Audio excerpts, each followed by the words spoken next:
Hey guys, welcome back. So today's video is part number 2 of how to transfer your money. Let's check it out. Hey, Vern. Hey guys, Vern Danke. So when you finally get to going out of your country and go overseas, you're going to need some money at some point.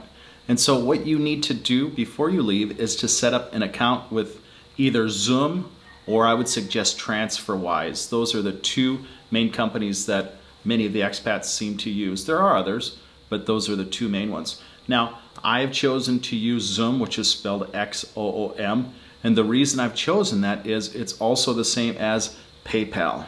And I have had a PayPal account, probably since 1996. It's always worked fine for me and I haven't had any problems, so I decided to stick with that platform. And the other benefit of that, they have transfer stations all over the Philippines. And not just one company that you can go to. You can go to banks, you can go to Western Union, you can go to M. Julier. There's just a huge range of places that you can go to, so you're not limited. So chances are, wherever you are at, there is a Xoom location in that town or city that will accept your transfer where you can pick it up, okay? So the first step is to go online and to create an account. Now they ask for the typical information, your name, your address, and then your accounting and routing number. And what they will do is they will send, I think, 2 small deposits into your account. It may be 4 cents, 2 cents.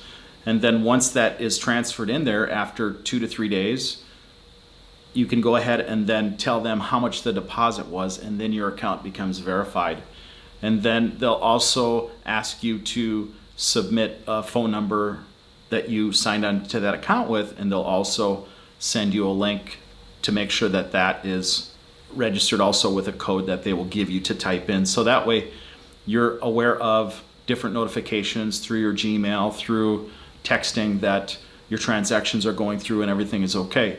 So that's the first step. And it's pretty painless. It took me 5 minutes to do. Now, when you send your first transaction, there is a clearing time that it takes for that transaction to go through. I want to say it was maybe a few days, at the most 3 days. And once you have established a transacting process where they know there's money in the account and you build up a credibility, then when you go to do those transfers later, it's seamless. Now, when I do a transfer after the third transfer, I'll do the transfer and I'll type send, and then within 5 minutes I get the email saying your transfer is ready to pick up. And it's even faster than that sometimes. So once you've established your credibility that there's money in your bank, they can take it out, there's not a risk to them, then it goes pretty smooth and pretty fast. To me, it's been one of the best things that I've ever had to use. It's faster than a bank, it's faster than anything, and I have a lot of peace of mind doing that. Now, there are some guys that write themselves a check from their home account and then put it into the banks here, but I'll tell you what, it is a pretty big hassle. A lot of banks don't like cashing third-party checks or checks from the US. It's a really big deal here. And anytime there's over $500 involved, it becomes a big deal because that's a lot of money here. I try to avoid all that at all costs, but just sending yourself a transfer and then having the transfer like that and then you being able to go pick it up immediately, that's priceless. That has been awesome. It's better than an ATM. And so what I suggest is maybe not overdoing it, staying to that one company, maybe one big transfer a month. Find out what your budget is and then use that place one time a month. Now, some places, maybe it depletes their cash flow if you're taking out too much money, and they tend to get a little weird if you're there too much. I had to withdraw some money for a car and transfer it. And I think after the third withdrawal, the guy, every time I go there, he's like, oh, no, sorry, our computer's down or something. He's always got an excuse, so I never went there again. You might run into that if you're withdrawing a bunch of funds from one location and they just don't like it, or maybe they run out of their cash too fast and they're not wanting to go to the bank and transfer more money or whatever. I don't know what it is. I honestly don't know. I did have one instance where I was withdrawing my funds each month, and then it seemed like I was kind of getting a little bit hassled, and I didn't know why. But then I realized later that my phone number had not been verified, and they were sending me emails to my old email address, and I finally figured it out, and I sent them the right phone number. They could verify it through the text, and then I haven't had a problem since. One thing I would suggest, and you can really do what you want, but this is my best advice. Now, when you live in the Philippines, you're in a very small community. The person that works behind the desk of those transfer stations, they know all these other people, and those people know those people. And so when you're a foreigner in a foreign country, I liken it to being that one piece of bacon in a can of baked beans. You stand out like a sore thumb. And so people notice you, they recognize you. And if you're in your town where you live and people see you taking big amounts of money or money each month that you're withdrawing, people will talk about that.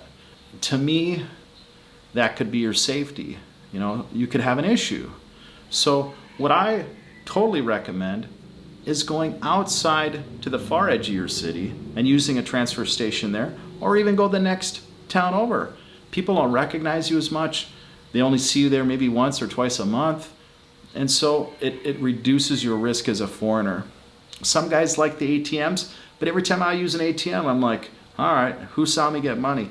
And if I'm in a bigger city, I'm even more paranoid. So I think it lowers your risk if you just go outside, inconvenience yourself just a little bit to have a little bit more peace of mind and security that nobody's watching you, nobody knows you there, and when you go there, it's random. And maybe pick a couple different locations. One time you go here, far away. One time you go here, a little far away. And then, it's just going to be that much more peace of mind. Okay? All right, so another thing some expats tend to do is they tend to use both companies, two companies. One month they use one company, the other month they use another company. That way they're not putting so much pressure on that one account or that one pickup location. It seems to work a lot smoother for them. I don't know that you have to do that, but when I started having issues with my one pickup place, it would have been nice if I eased the pressure off there and was using another place. So you're really dependent on being able to get money when you're living in a foreign country. And the smoother that is, the more relaxed you're going to be, because that's your lifeline. So that's what's worked for me. And I've been in the Philippines since January of 2016, and I have to have things work for me. I can't have it be hodgepodge or unpredictable. So I'm on my own. I don't have anybody back in the States that can bail me out. So that's what's worked for me, and hopefully it'll work for you. All right. If you have any questions, please leave me something in the comments. Or if you use a different system, I'd be curious to hear that. So let me know. All right. Thanks, guys.